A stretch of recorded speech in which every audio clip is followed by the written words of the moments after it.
नमस्कार, आप देख रहे हैं IBC 24। मैं हूं आपके साथ विजय कुमार पंड्या। मेरा मध्य प्रदेश की शुरुआत करेंगे सबसे पहले बात गुना की, जहां गुना में दंपत्ति से पुलिस की बर्बरता को लेकर सियासत गरमाने के बाद मुख्यमंत्री शिवराज सिंह चौहान ने न्यायिक जांच के आदेश दे दिए हैं। वहीं गुना SP तरुण नायक ने दंपत्ति से मारपीट करने वाले 6 पुलिसकर्मियों को सस्पेंड कर दिया है। इस मामले को लेकर कांग्रेस सरकार को जमकर घेर रही है। पूर्व कांग्रेस अध्यक्ष राहुल गांधी ने भी ट्विटर के जरिए घटना को लेकर इशारों ही इशारों में बीजेपी सरकार पर हमला बोला है। पिटाई का वीडियो शेयर करते हुए राहुल ने कहा कि हमारी लड़ाई इसी सोच और अन्याय के खिलाफ है। इधर पूर्व मंत्री PC शर्मा ने सरकार पर कलेक्टर और SP को बचाने का आरोप लगाया। वहीं दलित नेता डॉक्टर कमलेश इंदौरिया ने कहा है कि खुद को टाइगर बताने वाले CM शिवराज और ज्योतिरादित्य सिंधिया के इशारों पर ही पुलिस ने दलित किसान की बेदम पिटाई की। वहीं गृह मंत्री नरोत्तम मिश्रा ने कहा है कि लापरवाही करने वाले अफसरों पर तत्काल कार्रवाई हुई है, जबकि पहले कोई कार्रवाई नहीं होती थी। सरकार ने कलेक्टर और SP के बाद ग्वालियर रेंज के ADG राजा बाबू सिंह को भी हटा दिया है। आपको बता दें कि गुना में सरकारी जमीन पर कब्जा छुड़ाने गई पुलिस टीम ने विरोध करने पर दलित पति पत्नी को पीटा था। वो खेत में फसल को JCB से उजाड़ने का विरोध कर रहे थे। घटना से दुखी पति पत्नी ने कीटनाशक पी लिया था। पुलिस ने दंपत्ति के खिलाफ FIR भी दर्ज की है।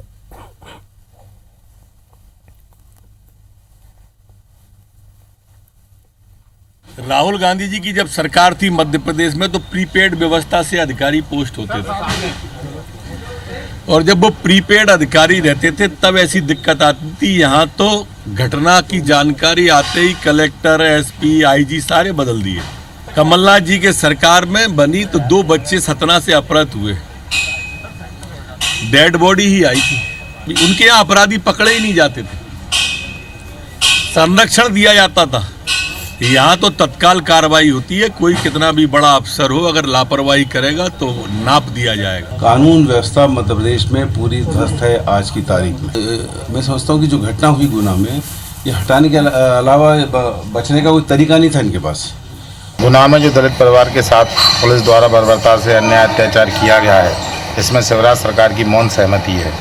उनके द्वारा ही आदेशित किए गए होंगे अधिकारी, जब जाके पुलिस ने वहाँ पे उनके साथ इतना दुर्व्यवहार किया।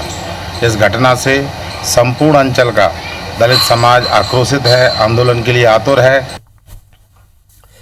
गुना में दलित परिवार के साथ हुई पुलिसिया कार्रवाई को लेकर PCC चीफ और पूर्व CM कमलनाथ ने घटना की जांच के लिए 7 सदस्यों का एक दल बनाया है।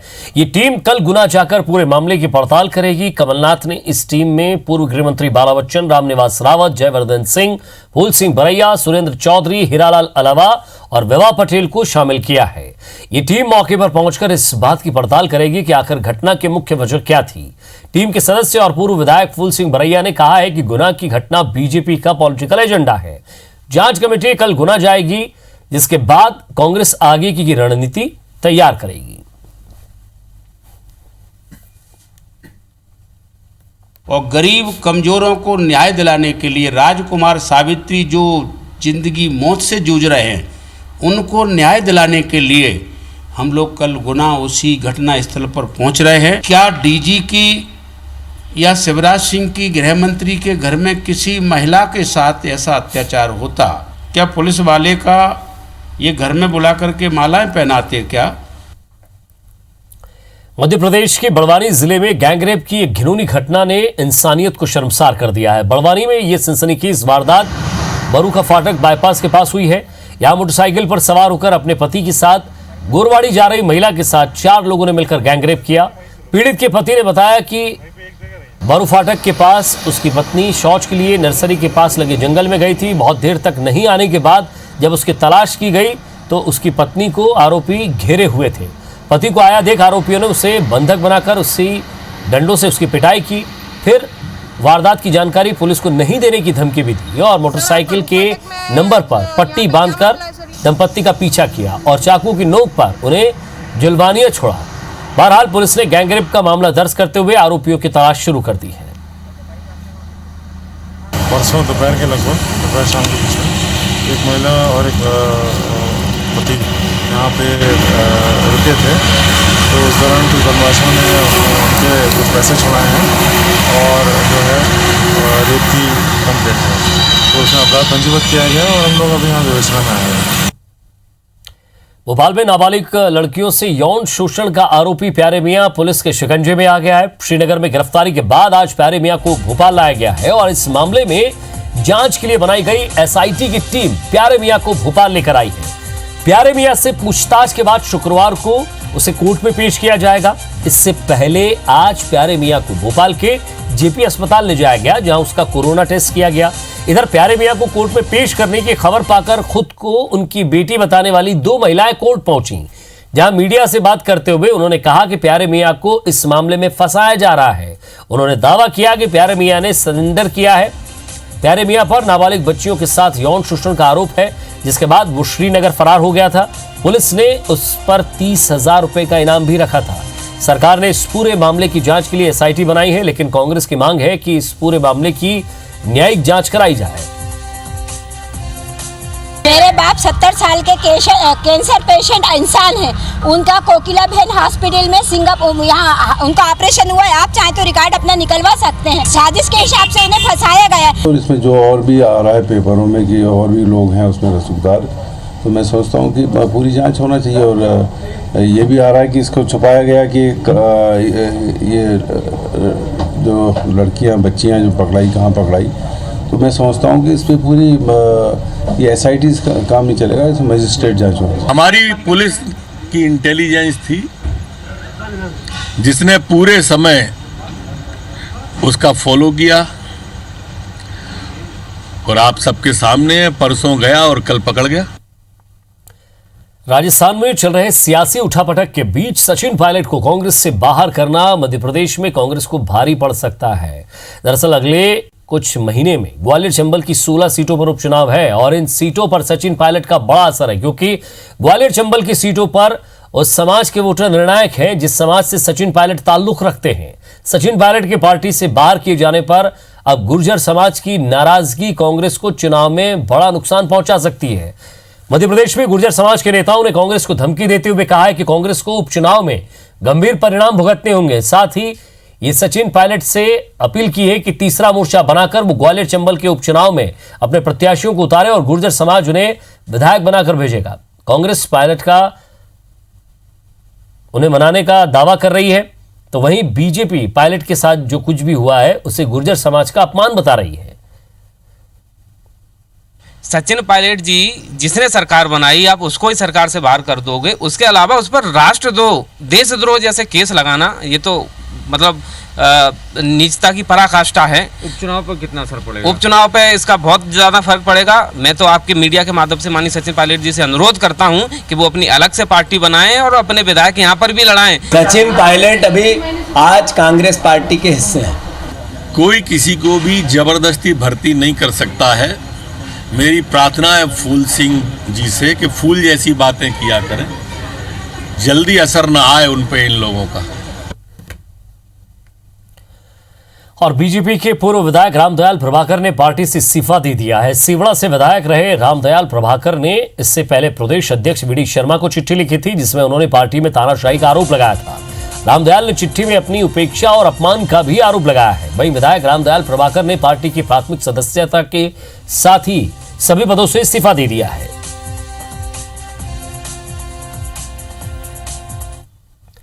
मुरैना के दिमनी विधानसभा क्षेत्र में कांग्रेस से टिकट के दावेदारों ने आज भोपाल में प्रदेश कांग्रेस अध्यक्ष कमलनाथ से मुलाकात की है। दावेदारों में दिमनी के सीनियर नेता से लेकर ब्लॉक, जिला और पंचायत स्तर के सदस्य शामिल रहे। दावेदारों ने कमलनाथ से भारी उम्मीदवार के बजाय स्थानीय उम्मीदवार को टिकट देने की मांग की। कांग्रेस के सर्वे में आगे चल रहे पूर्व बसपा प्रत्याशी रविंद्र सिंह तोमर का भी सभी दावेदारों ने विरोध किया और कहा कि 10 स्थानीय दावेदारों में से किसी एक को भी टिकट मिलता है तो सभी साथ मिलकर काम करेंगे। प्रदेश में जो 24 सीटों का चुनाव होने वाला है उसमें कांग्रेस के पक्ष में लहरें। सिर्फ इतना से बात करनी है नेतृत्व को कि भले लोगों को टिकट दे दे तो कांग्रेस जीत रही है 100%।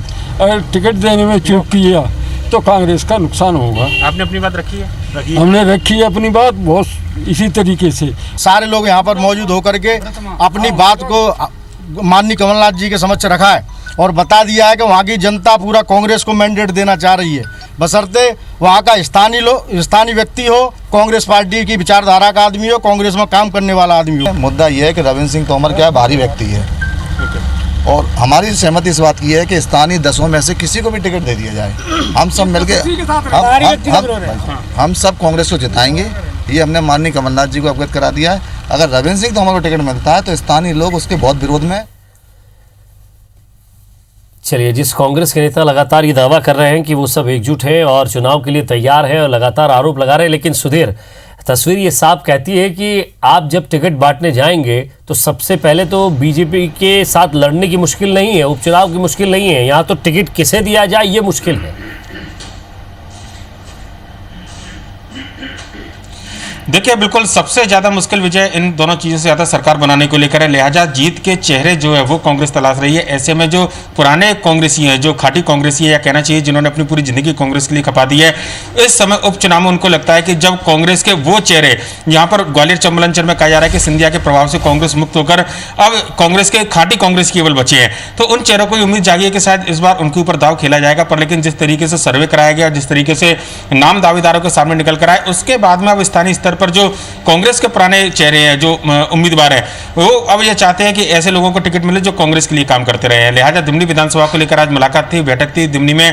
पहले सर्वे में जिन 11 नामों को नाम शामिल किया गया था सर्वे के दौरान, जिनका नाम पहले आए थे, उन सभी उम्मीदवारों ने, आज दावेदारों ने मुलाकात की है, माफ कीजिएगा, पूर्व मुख्यमंत्री कमलनाथ से, और अपनी बात को रखा है।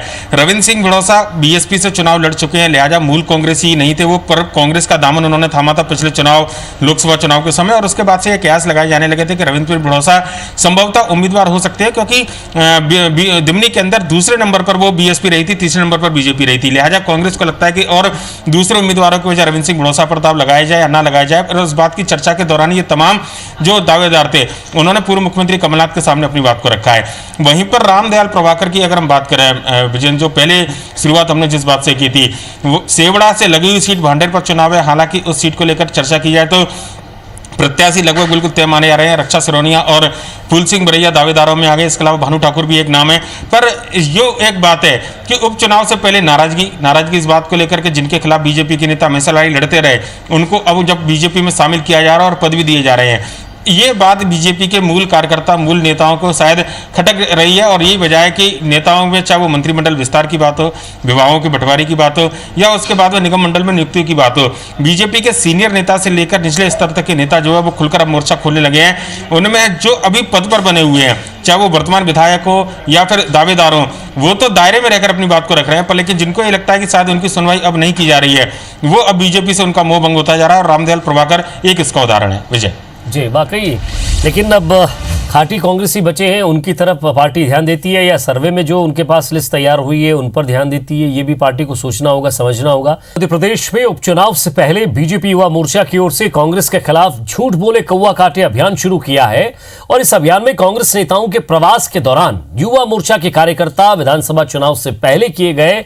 वादे पूरे नहीं होने की याद दिलाकर जवाब मांगेंगे। बीजेपी युवा मोर्चा के प्रदेश अध्यक्ष अभिलाष पांडे ने भोपाल में इस अभियान की शुरुआत की और कार्यकर्ताओं के साथ अभियान का पोस्टर लॉन्च किया।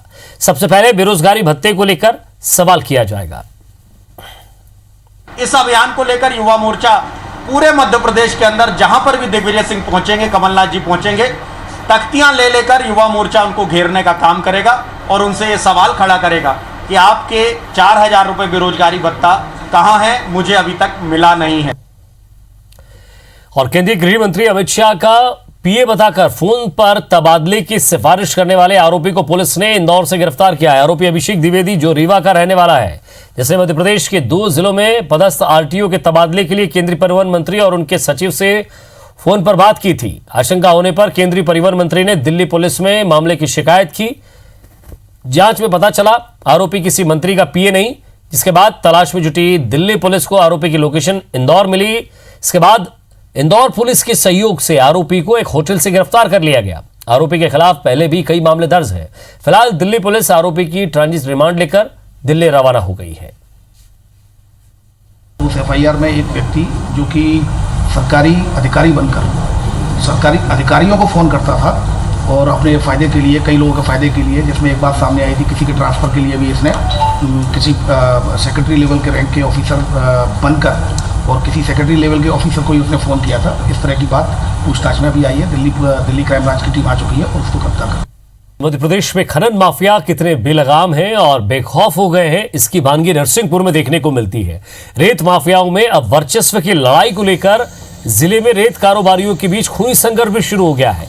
बीती रात साईखेड़ा थाना के तहत संसार खेड़ा की रेत खदान पर दो माफियाओं के बीच रास्ते में डंपर के निकलने को लेकर विवाद हो गया। इसके बाद एक पक्ष ने दूसरे पक्ष के लोगों पर गोलीबारी कर दी। हालांकि इस पूरे माहौल से इलाके में दहशत फैल गई। गनीमत यह रही कि किसी की जान नहीं गई, पर एक वर्चस्व की लड़ाई में वाहनों में जमकर न केवल गोलियां दागी गई बल्कि तोड़फोड़ भी की गई। इसके बाद एक पक्ष की शिकायत पर पुलिस ने 4 लोगों पर हत्या की कोशिश का मामला दर्ज कर लिया है। लेकिन इस पूरे मामले में प्रशासन की नीयत पर भी सवाल खड़े हो रहे हैं, क्योंकि एक और प्रदेश सरकार की पाबंदी के बावजूद रेत खदानों से अवैध खनन का खेल जो है वो बदस्तूर जारी है और पुलिस की नाक के नीचे ही ये सारा खेल चल रहा है। दूसरी तरफ हथियारों से गोलियां चलाई जा रही। 2 ग्रुपों में झगड़ा हुआ। ये ग्रुप टुमड़ा खदान के थे, दोनों को पॉइंट दिए गए थे और उस पॉइंट में जो रास्ता बनाते हैं उसकी बात को लेकर विवाद हुआ था, ना कि कोई रेत के परिवहन को लेकर कोई विवाद। इस पर प्रकरण दर्ज कर दिया गया है और इसमें विवेचना की जाए। गोली भी चली थी सर, ऐसी जानकारी। इसमें जो भी बात है वो विवेचना के दौरान जो भी तथ्य आएंगे सामने लाएंगे। और अब बात इंदौर की, जहां इंदौर के भूमाफिया अरुण डागरिया को पुलिस की क्राइम ब्रांच ने दिल्ली से गिरफ्तार किया है। कांग्रेस सरकार के समय चले एंटी माफिया अभियान के समय से ही भूमाफिया अरुण डागरिया फरार चल रहा था। पुलिस ने उस पर 30,000 का इनाम घोषित किया था। डागरिया के खिलाफ इंदौर के अलग अलग थाना क्षेत्रों में जमीनों की धोखाधड़ी के कई केस दर्ज हैं। उसने कॉलोनी काटने के नाम पर अलग अलग बैंकों से 8 करोड़ से ज्यादा का लोन लिया था और बैंकों के साथ भी धोखाधड़ी की थी। आरोप है कि डागरिया ने सैटेलाइट वैली कॉलोनी, तेजाजी नगर, प्रिंसेस इंस्टेट, लसूड़िया, पुलक सिटी टाउनशिप, राजेंद्र नगर में प्लॉट खरीदारों से रुपए लिए, लेकिन उन्हें प्लॉट का पोजीशन नहीं दिया।